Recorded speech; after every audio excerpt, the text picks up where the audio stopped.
Hello everybody, Great J-Man Gaming here. So, I picked up a World Shaper Precon Commander deck for Edge of Eternities. This was the last one they had in store. This is I believe a Jund deck. Battle your friends with powerful creatures, spectacular spells, Commander. This one's like a Landfall deck. And with the new changing Commander rules, you can actually pilot your Commander decks with ships. So that's kind of cool. These are unique in that way. So as far as deck contents, you get your collector sample pack. You're getting less and less in these decks as we move forward. But yeah, you get the insert with the punch out tokens, which are of questionable usefulness. You get a deck box, which is extremely not useful. This is a proper Commander deck box. These things are not big enough to fit a double sleeve Commander deck. So do with them as you see fit. I've harped on about those enough. You get the World Shaper playing the deck sort of guide and instructions. So I think mostly we'll go over deck contents and we'll go over high value cards. I'm just going to open the play booster first. So we got a Thrumming Hive Pool. I think this one's for the silvers.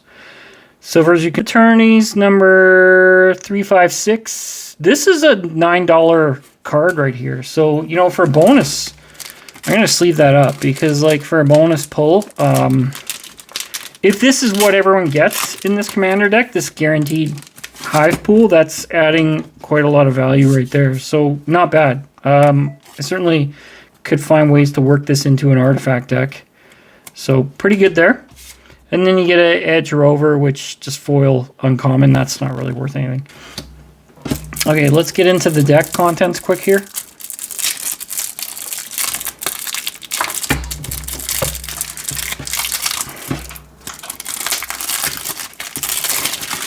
Okie dokie. So, in terms of this deck, and I'll go through the card values. So you got Hearthhull, the Worldseed. He's a legendary artifact spacecraft. He's got station. So you put charge counters, tap another creature, put charge counters equal to the power of this, equal to their power on the space station, only as a sorcery. It's an artifact at 8 counters. One colorless, adds 2 charge counters, I believe. Sacrifice a land, draw 2 cards. You may play an additional land this turn, so it's Landfall. So you're sacrificing a land to play a land, and then Flying Vigilance Haste. Whenever you sack a land, each opponent loses 2 life, so you can ping them. Especially if you can pop lots of lands down. And that's commander damage too, don't forget. You only got to do 20 of that to kill someone. So you sack 10 lands with this guy, you win game. That's $2 card. This second commander you could use, Zariel, Genesis Shepherd, legendary insect druid. Flying, you may play lands from your graveyard, which is pretty cool. Whenever you sacrifice another non-token permanent during your turn, put a number of +1/+1 counters equal to Zariel's power on up to one other target creature. So pretty good. This card isn't super high value, but he's still worth $1.65. So again, not bad. Pretty decent value in both the face commander and backup commander, so I'm going to sleeve those. Okay, so next we're going to look for just sort of high value things in the deck, and I'll point those out. Let's see, the Immadurian here is worth... Where is he?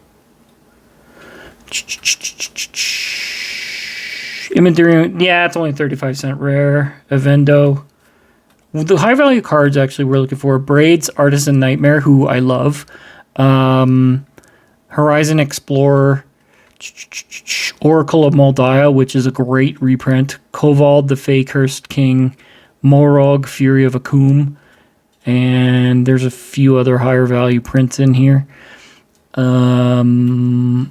Exploration Broodship, and then in terms of land mana base, you got Fabled Passage. So some high value stuff. We're going to look for a couple of the high values. So Vendo's not one of them. Planetary Annihilation. Baloth Prime. Let's just see. Yeah, he's only 75 cents. This one is one of the higher value ones. This is a $4 spacecraft. So station. Tap another creature you control. Put charge counters equal to its power onto this spacecraft station. Only as a sorcery. It's an artifact creature at 8+. For 3, you may play an additional land on each of your turns. So when he's at 3, you can play an additional land. When he's at 8, he gets flying. Once during each of your turns, you may cast a permanent spell from your graveyard by sacrificing a land in addition to paying its other costs. So that is pretty sick. And it's only a 1-drop. So pretty good card. I can see why this is worth $4. So not too shabby at all. Horizon Explorer is another higher value. This is a $6 rare. So lands you control enter untapped. So that's awesome. So it overcomes any tap lands. Whenever you attack a player, create a land or token. So it's an artifact with 2 colorless. Tap, sacrifice this token, search your library for a basic land, put it on the battlefield, untap, then shuffle. So you're keeping your mana base going. So you're going to really quickly thin out your lands in your deck with this setup. Okay, so other stuff we're looking for, Scouting Swarms, nothing. Imidurian Hatchery, that's only 30 cents.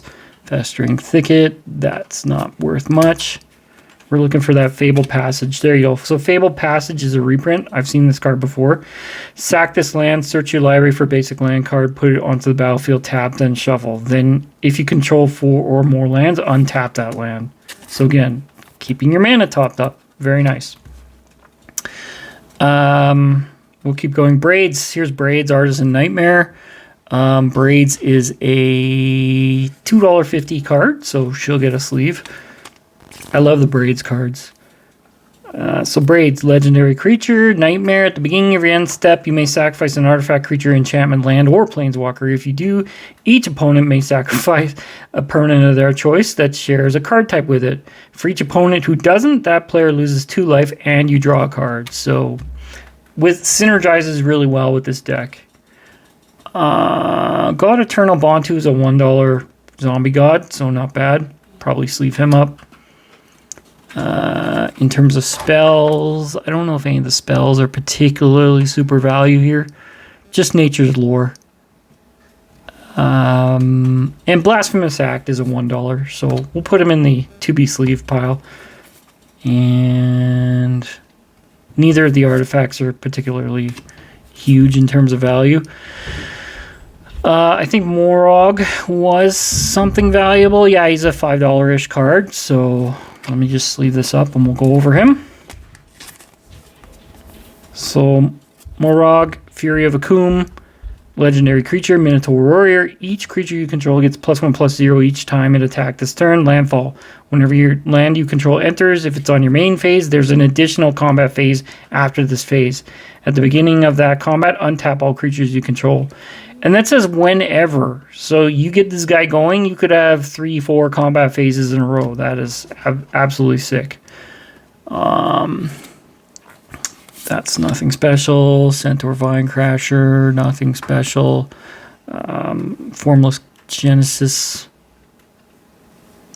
Let's just see. 3 cast, Formless Genesis. I don't see this. Kindred Shapeshifter. Where are you?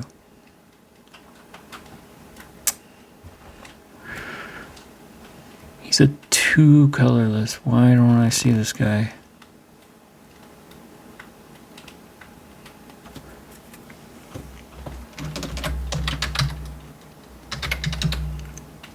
Oh, it's a sorcery. It's a kindred sorcery. My bad. I was looking for creatures.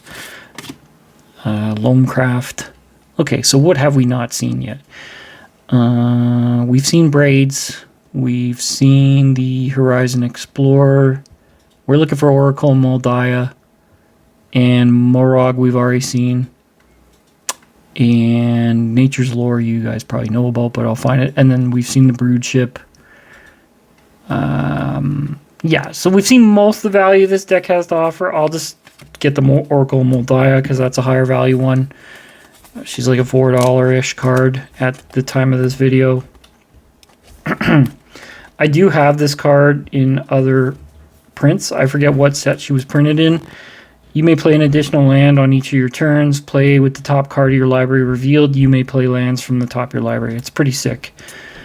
Yeah, and then just to go through, you know, you got some creatures. Everything, a lot of things in this deck have landfall. What's the World Breaker worth? That's an Eldrazi, so no, surprisingly not a whole lot. There is some other value in this deck, but they're like $1 cards. You know, they're kind of $1, $1.50. Let's find the Corvoid. Here he is, the Fey Cursed King. Sleeve this guy up. So this one is worth about $3. Legendary creature, Dragon Noble, flying. Whenever he enters or attacks, sack another permanent. Whenever you sack a permanent, put a +1/+1 counter on this guy and draw a card. So anytime you sack a land, he's going to be out. You're going to be full of card draw.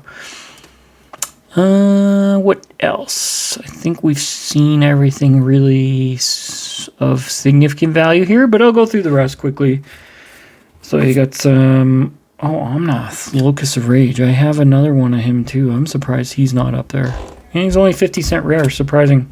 A lot of good cards in here, even though they're not super duper, like, extremely high value reprint wise. They probably are good with this deck. Soul of Windgrace.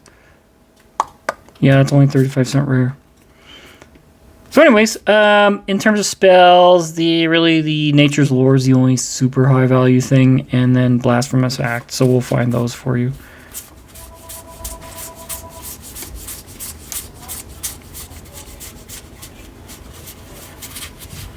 So there's Nature's Lore. Search your library for a forest card, put it on the battlefield, then shuffle. So note it doesn't say put it on the battlefield tapped. That's probably why it's a bit higher value. And then, of course, the other thing we were looking for was Blasphemous Act, which is a red sorcery. I probably passed it already.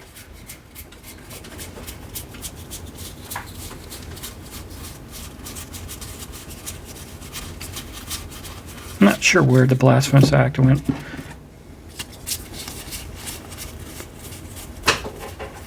Nope, maybe I already found that. Guess not. Anyway, Blasphemous Act is a $1 card. It's not really worth me digging around for. But yeah, I think in terms of this deck's value, how does it compare to Counterintelligence? I actually think Counterintelligence is a better deck. This one looks interesting, and it does run a lot of land, but in terms of value cards, I think Counterintelligence has more value in it. So if you're choosing between the two, personally, I would go for Counterintelligence. That said, this doesn't look like a bad deck. Like, Landfall is a good mechanic. It's green. You're going to have ramp. You're going to have land that you can spit out onto the board.